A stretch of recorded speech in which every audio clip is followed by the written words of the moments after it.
There is no doubting that there are some people out there who are capable of doing the worst unimaginable crime possible. But with the existence of the internet and social media, doing bad things became much easier and convenient for bad people. These people that we're talking about are those that possibly do not have the conscience to feel any emotion about the things they are capable of doing. What I am going to share with you today are some of the perpetrators that maximizes the use of the internet to take advantage of some innocent people. These people specifically committed crimes through dating apps. Are you a fan of one? Well, they can be fun until something odd happens.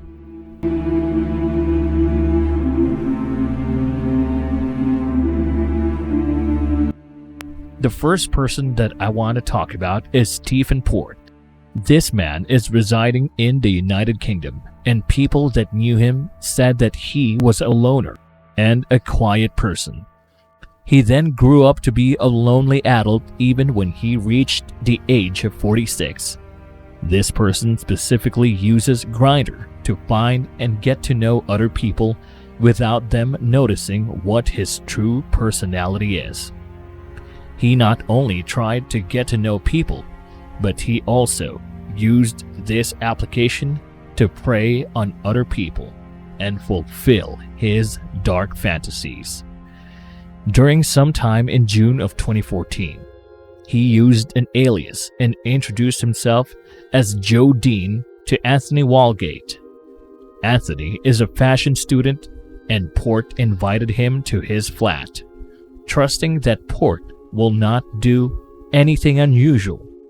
Walgate drinks without knowing that his liquor has gamma hydroxybutyric acid. This is in fact a date rape drug that can cause hallucination, increased sex drive, and loss of consciousness. Because of this, Anthony suddenly collapsed, and Port took advantage of the situation as he raped the 23-year-old student. He then dragged his body outside of his home before calling an ambulance. He even had the audacity to tell them that someone was having seizures. After an hour from the time that the rescuers arrived, Anthony was pronounced dead. Of course, Port was questioned and was jailed for perversion. He got out though after a few months, and on August 28, 2014, Gabriel Cavari moved on to Stephen's apartment. He was supposed to work as a translator, but later died as he experienced what Anthony experienced. Gabriel was found dead in a graveyard. Port's next target is Daniel Whitworth, a chef. Sadly, Daniel ended up in the same graveyard that Gabriel was found. Port even had a chance to create a fake suicide note wherein he wrote that Whitworth killed Cavari and then later killed himself. Authorities believed this without any suspicion, but Port's attacks were eventually stopped in September of 2015. This became possible when he met Jack Taylor. The man was last seen walking with Port through CCTV footage. Port was then able to be linked with Taylor's death. People already referred to Port as the Grindr Killer and finally imprisoned for his crimes.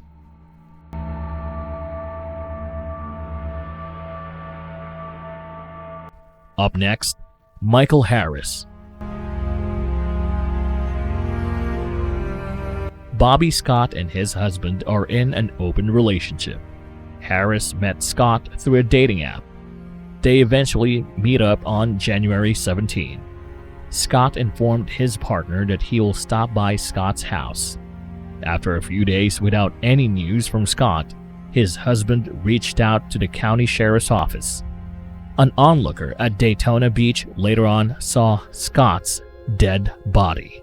In the police's report, it was indicated that he died of blunt force trauma. That led the police to intensify their search for the culprit of this crime. They eventually found Scott's vehicle on Harris's possession and looked into his phone.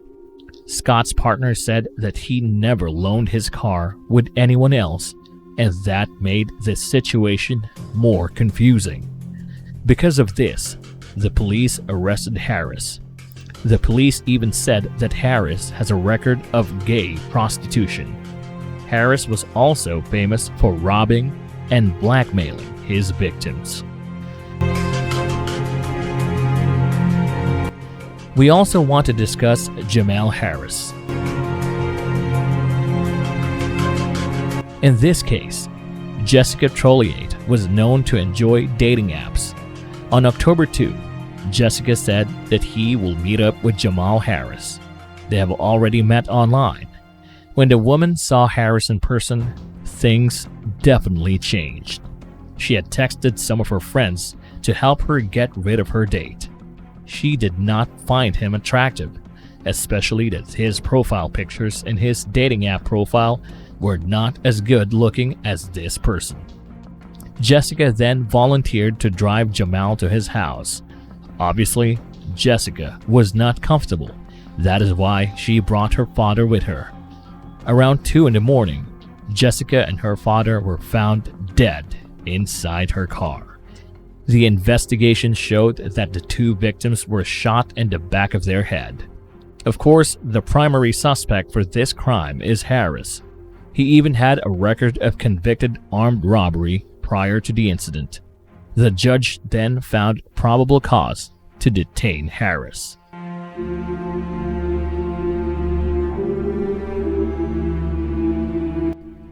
Now we will talk about Talent A. Christian Bradley.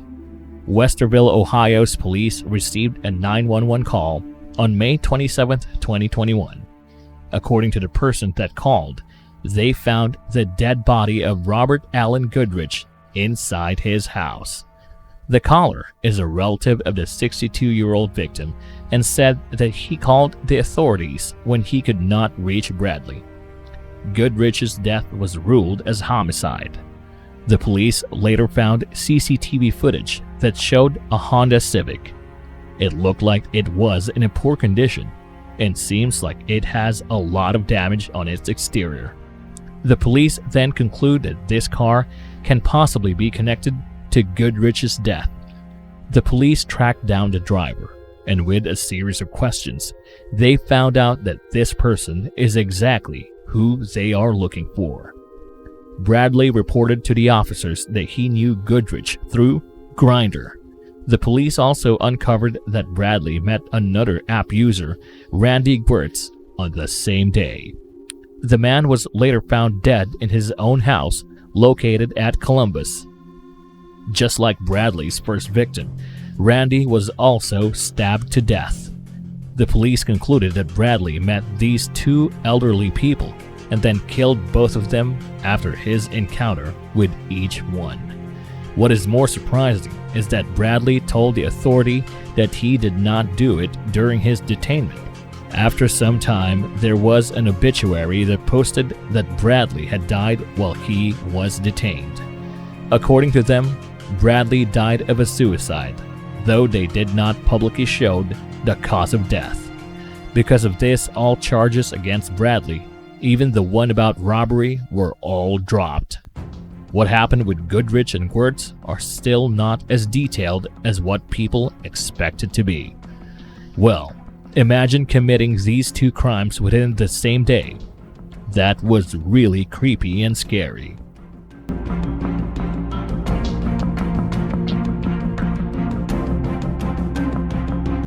The last person that we will be talking about for today's video is Daniel Drayton.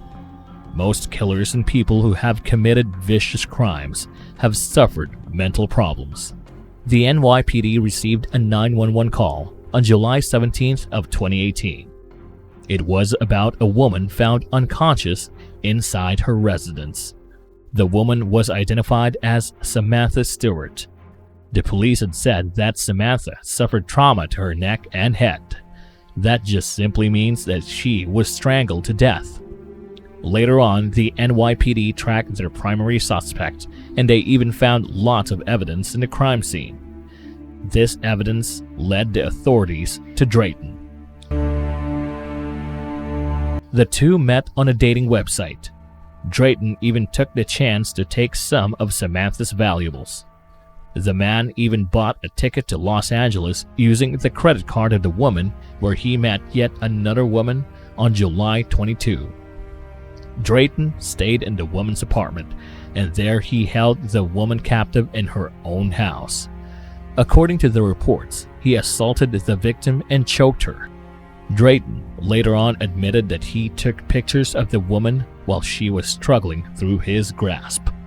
The woman played dead, and that is when he left her alone. The NYPD successfully tracked him down, and this is where they finally captured Drayton.